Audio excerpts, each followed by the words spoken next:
Hi, thank y'all for attending today. My name is Katrina, as you all know, and I am doing a speech for my speech class.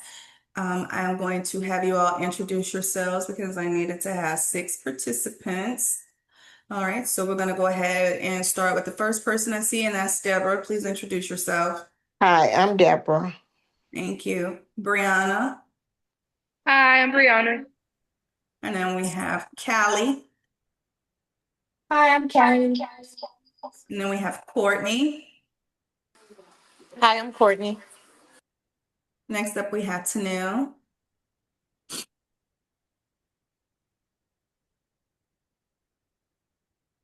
She's there. Hi, Tanil. And then we have Araya. Hi, I'm Mariah. All right. Thank you all for joining me on today. Good evening. I want you to picture this for just a moment. Picture a child who is sitting in class with their stomach growling, trying to focus on long division while quietly wondering if they are going to be able to eat on today. Now, for millions of students all across America, that's not really a rare scenario. It's their everyday reality. According to the U.S. Department of Agriculture, more than 1 in 6 children in the United States live in households that struggle with food insecurity. And while schools do try to help out by giving out free and reduced meal programs, too many of the children are still falling through the cracks. Hunger doesn't clock out at the school gate.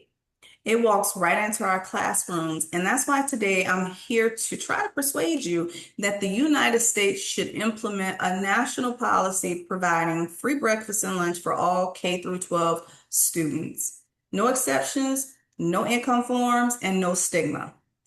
Let's start with the problem. Right now, the United States offers free meals, but only to students from low income families. Now, that may sound fair, but until you realize how many children just barely miss that mark, then you'll understand it's actually not fair at all. A 2023 study in the Journal of School Health found that students who skip breakfast are significantly more likely to have lower test scores, behavioral issues, higher rates of absences. It's a real problem. And then there's the stigma that's attached to free and reduced lunch. You remember being teased for having free lunch. Y'all remember being teased for having that free lunch tray? Well, that stigma still exists today, and it causes embarrassment and it causes shame. So some students will skip out on meals altogether just because they don't want to be picked at or shunned by their friends. Meanwhile, for families who are living paycheck to paycheck, paying for every lunch every day can become a serious burden. Imagine having 3 kids in school. That is easily over $1,200 a year for just lunch alone. So the need is simple and it's urgent. If we believe that every child truly deserves an equal shot at learning, then we have to make sure every child has an equal shot at eating. So, what's the solution? Well, it's time for the federal government to establish a universal school meal program, one that will guarantee that we get free breakfast and lunch for every student, regardless of their income. We've already seen this work. People ask as if it can't, but it has already worked. During the COVID-19 pandemic, Congress temporarily made school meals free for all students. And according to a 2022 article in the American Journal of Public Health, meal participation at that time increased by 35%. And the schools reported that they had fewer behavioral issues and attendance did improve dramatically. Universal meals also remove the stigma that divides our students by income. When everyone eats together, there's no us versus them at lunchtime. And as researchers Gunderson and Ziliak explain, well-fed students perform academically better and they show stronger attention spans and are more likely to graduate on time. This isn't just about food, right? It's about fairness.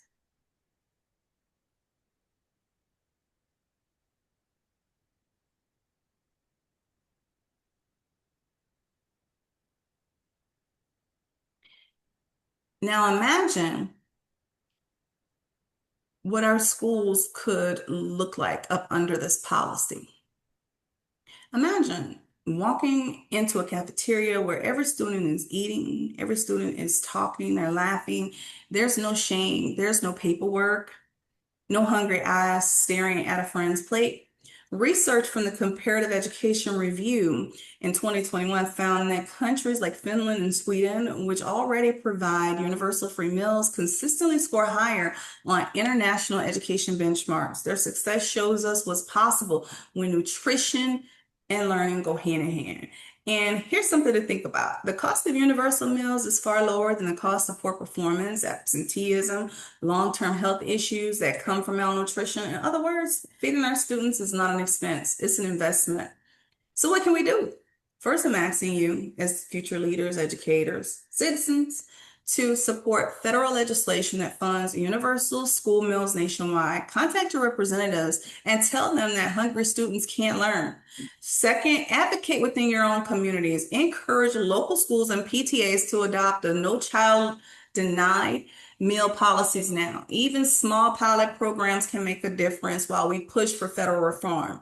And finally, let's talk about the issues, share some stories, spread awareness, remind people that hunger doesn't always look like poverty. Sometimes hunger is that quiet student who's sitting next to you, staying awake, or at least trying to, after they have skipped breakfast yet again because they had no other choice. When we invest in feeding our children, we're investing in stronger minds, better test scores, a more equitable nation, a better us. So let's do it. Let's feed the future because no student in America should have to learn on an empty stomach. Thank you for joining me, and please go ahead and just introduce yourself once again. Thank you for joining me, Brianna. Thank Thank you. you. Great job. Thank you. Thank you, Courtney. Thank you to Callie and to You're Nora. welcome. You did a good job. All righty. Y'all have a great day. Bye-bye. Bye. Bye. You as well. Bye bye.